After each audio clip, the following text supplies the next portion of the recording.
welcome. My name's Brody, and I'm the whole health dietitian here at Salt Lake City, VA. Let's talk organic versus conventional produce. Eating more produce, no matter if it's organic or conventionally grown, is most important. You're still going to get fiber and many vitamins and minerals, no matter which you go with. The difference between organic and conventional is that conventional farming relies on chemical intervention to fight pests and weeds and provide plant nutrition. This means the use of synthetic pesticides, herbicides, and fertilizers. Organic farming relies on natural principles like biodiversity, composting, and cycles adapted to local conditions without the use of synthetic inputs. Organic can be pricier, but if you get a chance to check out a farmer's market, some of the local growers are using organic methods without utilizing the pricey certification. No matter which you choose, it's important to wash produce before consuming it. 5 to 10 seconds is typically sufficient, so long as you're covering the full surface of the produce item. Rinsing removes debris and dirt and any microbial contaminants. The choice between organic and conventional depends on personal preferences, health concerns, and also environmental factors. Let's head to the kitchen.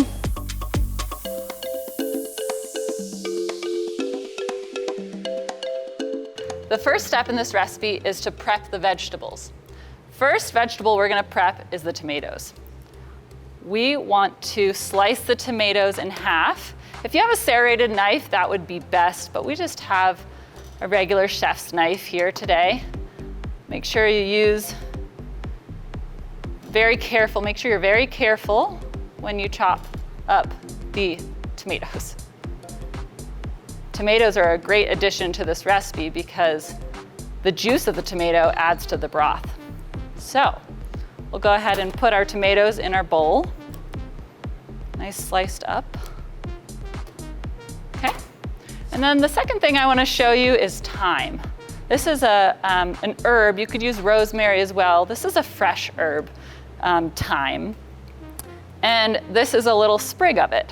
And so what you want to do in order to get the leaves off the thyme, you pinch the top and you just hold the top and pull your fingers down the stem.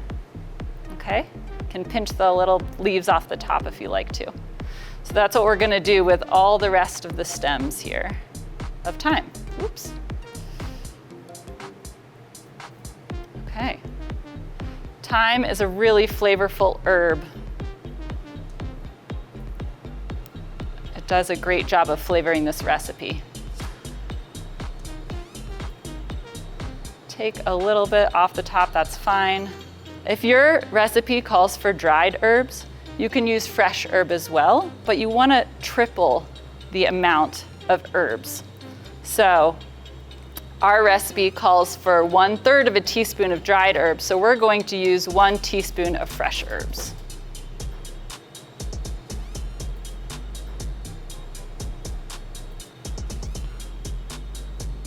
All right. So now we're going to add these fresh herbs to our tomatoes. Okay, here are tomatoes and our thyme.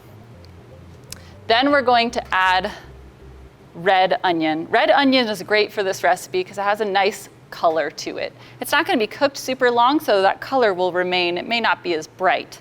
But we're going to add sliced onion to this recipe. You could use any kind of onion. It's okay if it's not red onion. Then we're going to add our salt and pepper.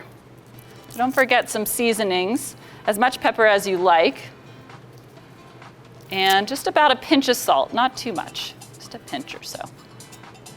There's a lot of flavor in this recipe, so we don't need too much salt. And then 1 tablespoon of olive oil. Okay, now we're going to mix this up.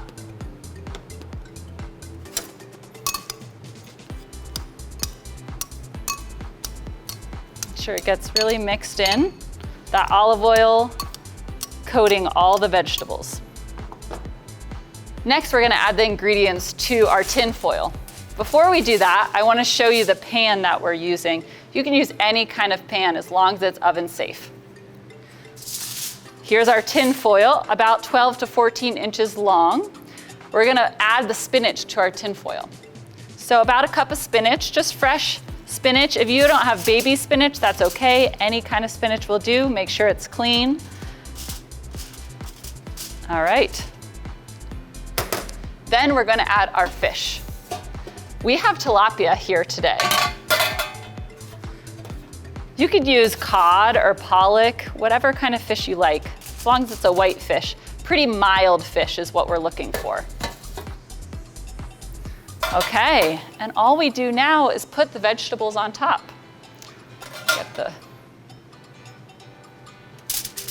So add those vegetables with the thyme and the oil. Okay, it looks pretty nice now. It's really beautiful colors.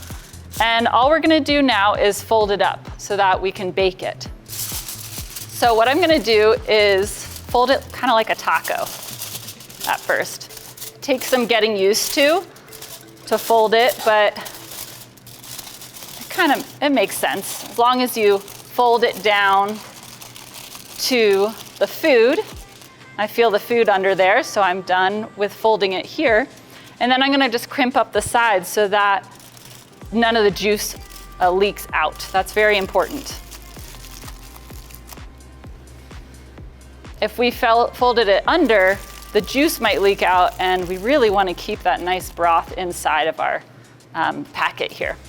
So we're gonna go ahead and put this packet of fish and vegetables into the oven at 400 degrees for about 16 to 20 minutes. Go ahead and check on it if you need to around 16 or maybe even maybe 15 minutes, and make sure you have your thermometer, but we'll get that after it's baked.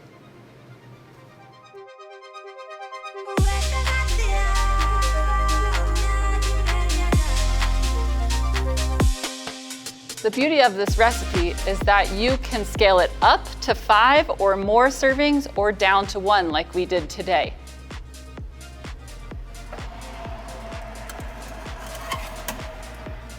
Ooh, it smells so good. One thing I want to make sure we all do is take some tongs when you are unwrapping this. It's really hot. It's not a little hot, it's very hot. So be careful. The tin foil the steam coming out is the hottest. The tin foil does cool down pretty fast. So we're just unwrapping this tin foil. Make sure that you don't lose the juices. That's really important. There's a lot of wonderful broth in this recipe. So it's looking really good. Let me go ahead and put it on our plate. What we want to do next is temp it. So we're going to take the temperature so we know that it's cooked enough.